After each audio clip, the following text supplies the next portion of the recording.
siguiente tema son los paradigmas de programación.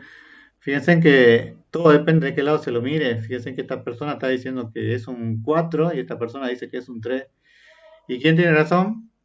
Y hay paradigmas para todo. Ustedes tienen que ver qué es lo que les conviene hacer en cada caso.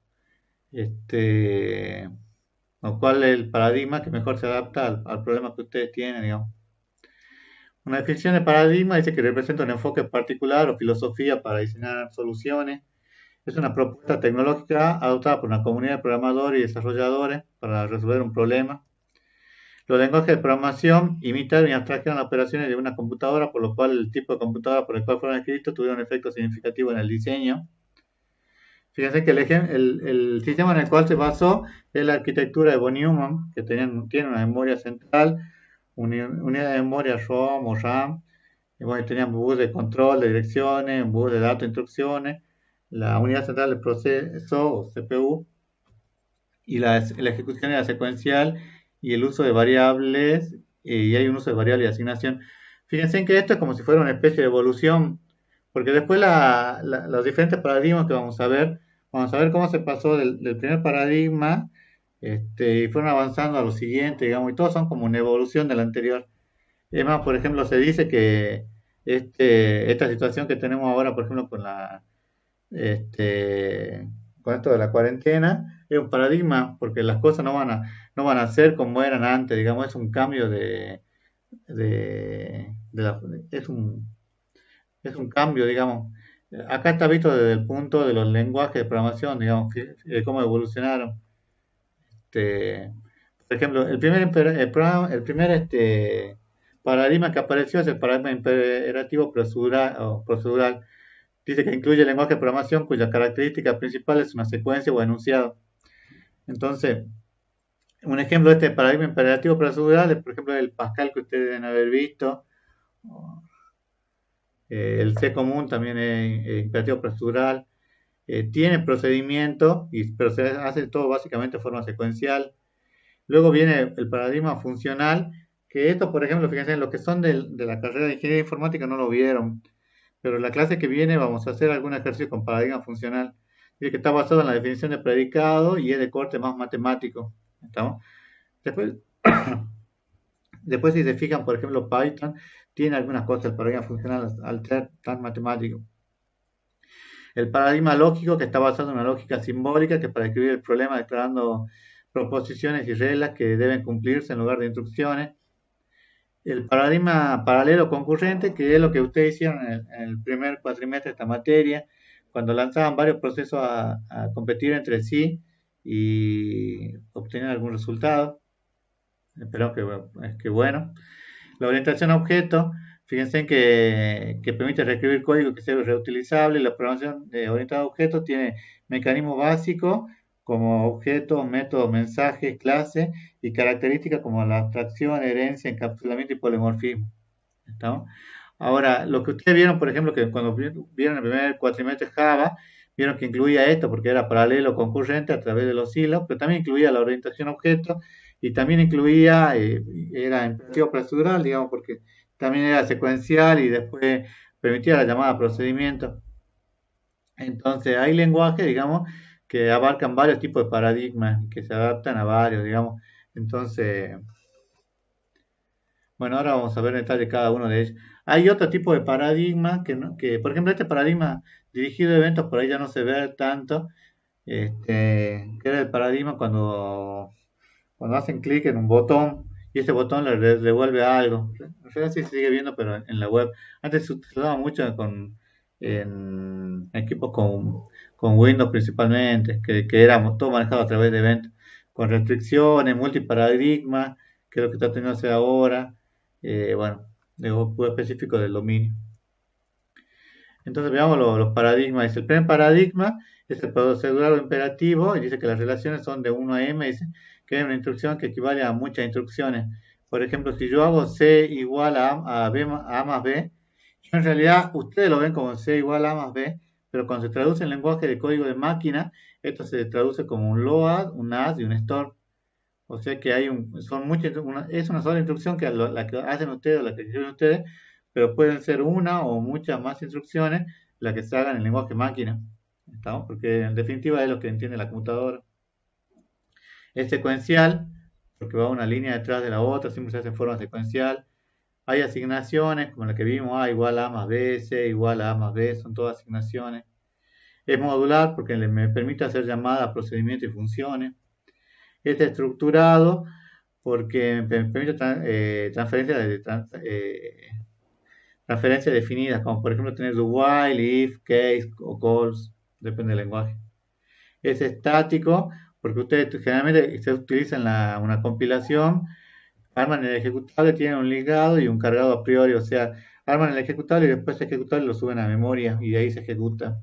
Es estático, no cambia generalmente el valor. Tiene tipo de datos diversos, como los que ustedes vieron ya, entero, real, alfanumérico. No se modifica el código en ejecución, el programa no modifica el código, porque no lo pueden hacer, digamos, a diferencia de un programa interpretado, donde sí podrían estar modificando el código digamos, en ese momento. Los punteros son limitados, el programador debe usar punteros cuidadosamente, y la mayoría de los lenguajes, muchos lenguajes que del paradigma procedural no permiten punteros, por ejemplo, Pascal me parece que no permite punteros, en cambio sí. No se aconseja el uso del GoTo, aunque GoTo existía al principio, pero no se lo aconseja. Y ejemplos de estos lenguajes son, fíjense, en Fortran, Algol, Basic, Pascal, C, el C básico. Luego viene los postulados del paradigma funcional, que como les dije, la clase que viene vamos a ver mucho más en detalle y yo les voy a explicar ya algunas cosas de cómo trabajar digamos, para el paradigma funcional, por lo menos lo básico. Dice que los postulados se maneja a través de expresiones. Una expresión es el resultado del valor de sus subexpresiones, los operadores correspondientes. La recursividad, que es la que ustedes vieron, digamos que le permite hacer de forma recursiva operaciones. Funciones primitivas, por ejemplo, todo lenguaje tiene un conjunto poderoso de funciones primitivas. Estas funciones primitivas serían, no sé, cuando le permite hacer una asignación, cuando le permite hacer cuando le permiten escribir, las funciones básicas, los métodos básicos que ustedes tienen. La sintaxis es sencilla, generalmente la sintaxis es sencilla. Acá en funciones primitivas, creo que vamos a ver la clase que viene, pero por ejemplo lib tiene muy pocas funciones primitivas, no me acuerdo si son cerca de 60 o 100 funciones, y con 60 o 100 les permite hacer casi de todo, digamos. Sintaxis sencilla es porque ustedes tienen que hacer, con esas 60 tienen muy pocas reglas, pero tienen que escribir todo lo que ustedes necesiten, digamos. Hay una equivalencia entre función y dato. Después vamos a ver que no es lo mismo referirse a una función o referirse a un dato, básicamente lo mismo. El ambiente de programación operamos con los residentes en ejecución, o sea que son interpretados. Hay una modificación, se puede modificar el código en ejecución, o sea, si yo creé una función que sea suma y después no me da el resultado que obtenía, la puedo volver a definir y se vuelve a ejecutar, digamos, y ya me va a funcionar corregida. Entonces se puede modificarla en tiempo de ejecución. Y la memoria es dinámica, entonces el residente dice que maneja dinámicamente la memoria sin intervención del programador. Por ejemplo, fíjense, en esta está escrito en lib, y por ejemplo lib, la notación que utiliza es notación prefija. Ustedes la que utilizan en los lenguajes de programación es notación infija que está en el medio. Acá la notación prefija que está antes. Entonces, para los que no vieron, que deben ser los de ingeniería informática, tienen por ejemplo más 1, 2, les permite sumar el resultado de 1 más 2, le va a dar 3. Fíjense que va paréntesis, todo se maneja a través de los paréntesis o listas, y después va el más, que es la operación que van a hacer. Y así pueden anidarlos, por ejemplo, el producto 1, 2 va a ser producto 1 por 2, le va a devolver 2. Esto es para concatenar listas, acá concatenan 3 con nil, después concatenan 2 con esta lista que les dio como resultado, y después concatenan 1 con esta lista que tienen como resultado. Y como resultado final le da una lista formada por 1, 2, 3. ¿no? Si yo le pido la lista, si yo defino, si digo que me liste 1, 2, 3, me va a devolver la lista 1, 2, 3. Si le pido el primer valor de la lista 1, 2, 3, me devuelve 1. Si me devuelve el res es el resto de la operación, en este caso me va a devolver 2, 3. puedo definir funciones. Fíjense que esto, para los que no vieron programación funcional, es totalmente distinto a la programación estructurada, digamos, que habían visto antes. Y se utiliza en más casos de lo que creemos. Después viene el paradigma lógico. Dice que el paradigma lógico se basa en la descripción de enunciados lógicos o de reglas de inferencia. Las reglas de inferencia dice que están limitadas a su conjunto específico de predicados llamado cláusula de Horn. La cláusula de Horn, que son las que vamos a ver ahora, dice que utiliza un proceso de unificación que hace la instanciación de las variables. La instanciación sería que yo recorro todos los caminos a través de la regla y obtengo el resultado. Entonces, el usuario ingresa, supongamos que le dice, ¿quién es Juan? Entonces, ¿quién es el profesor? Entonces, acá el resultado debería ir y buscar en la base de hechos y lograr que el profesor es José, por ejemplo. ¿Estamos?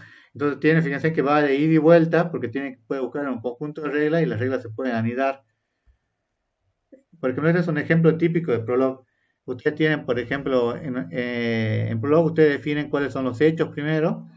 Por ejemplo, acá dicen, Pamela es progenitor de Roberto, Tomás es progenitor de Roberto, Tomás es progenitor de Elizabeth, Roberto es progenitor de Ana, Roberto es progenitor de Patricia, Patricia es progenitor de Jaime. Indican quiénes son hombres o mujeres. Eso sería una base de hechos, porque ustedes están definiendo cuáles son los hechos, que es lo que tienen acá, digamos. Todo esto forma el motor de inferencia. Entonces, después, ¿qué es lo que tengo yo?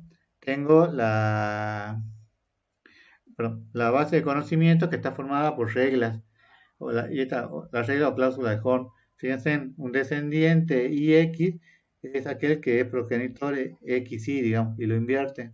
Vieron que está escrito en forma matemática.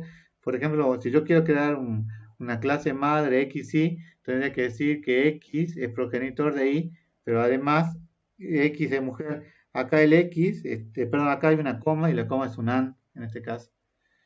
No sé, bueno, para abuela, acá la relación abuela X con Z, X es progenitor de e Y es progenitor de Z, sí, y además X es mujer, entonces ahí defino la relación abuela, y sería algo diferente con abuelo. Y un hermano bueno, también tiene sus reglas. ¿Estamos? Este es el paradigma lógico. Luego viene el paradigma paralelo, que es lo que ustedes vieron, digamos, cuando trabajaban con Java, que fíjense que está basado, puede ser SysD, que es una simple instrucción, tiene múltiples datos. Una instrucción puede ser ejecutada de forma escalar al tiempo con varios datos. Por ejemplo, si yo digo C igual a más B, pero C es una matriz, A es una matriz, B es una matriz, entonces C igual a más B me suma todo al mismo tiempo. ¿Estamos? Y luego tengo SysMD, que una simple instrucción puede tener, perdón, al revés. SysD es cuando usted tiene una sola instrucción y un simple dato. Entonces, si yo sumo C igual a A más B, yo digo A vale 2 y B vale 3, entonces C va a valer 5 en este caso. ¿Estamos? Mientras que SysMD, una simple instrucción, tiene múltiples datos.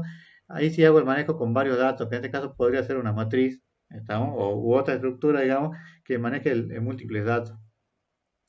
Y luego se basa también en el paralelismo, que son las instrucciones o procesos que pueden ser ejecutados de forma concurrente o secuencial.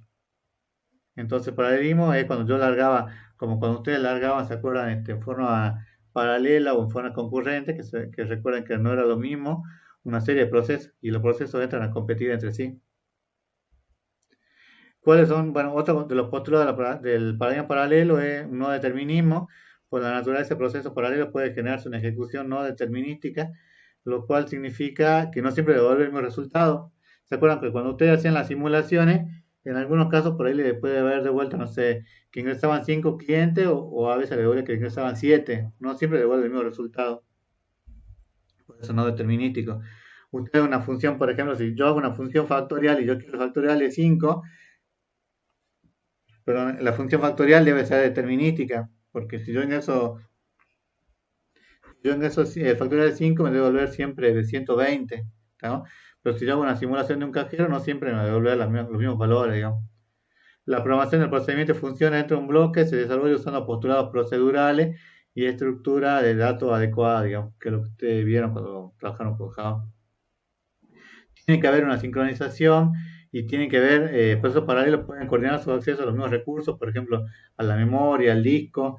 Esta sincronización que ustedes hacían en Java, digamos, bueno, se refiere a esto, digamos, a la sincronización que tiene que haber, digamos, que puede ser con algún, eh, tiene que ser con algún mecanismo de sincronización, por ejemplo, los monitores o los semáforos, algo, digamos, que les permita hacer la sincronización. Tiene que haber una espera ANOR, dice que un bloque paralelo puede terminar cuando todos los subprocesos terminen, o bien uno de ellos los haga. Y ejemplo de esto puede ser la operación paralela, bueno, el Pascal concurrente que está diseñado para hacer para que sea concurrente, Java, que ustedes lo vieron, OCaml. Bueno, y creo que este es el último, el postulado del paradigma orientado a objetos, que se basa en objetos que son igual a récord o datos más los métodos o operaciones que lo que ustedes vieron. Hay una orientación a objetos, los sistemas se modularizan en función de los datos. Los objetos se trabajan como datos, los objetos son instrumentados como un tipo de dato complejo. Hay objetos que son dinámicos, o sea, son copias de clases dinámicas, van cambiando dinámicamente la memoria. Hay clases, todo tipo de datos complejos en un módulo genera una clase específica, que ustedes también lo vieron ya eso. Se define herencia, como toda clase puede ser definida en términos de otra clase. Esto es cuando ustedes decían, por ejemplo, que el profesor heredaba de persona o alumno heredaba de persona. Hay un polimorfismo, donde los elementos de un programa pueden llamar a diferentes clases con el mismo nombre. Por ejemplo, cuando yo llamaba, no sé, yo llamaba, hacía una función que sea, no sé, cálculo y le pasaba un parámetro, dos parámetros, tres parámetros. Según la cantidad de parámetros que yo le pasaba, hacía una cosa u otra. Y los ejemplos clásicos de esta programación orientada a objetos es ADA o Java, ¿no?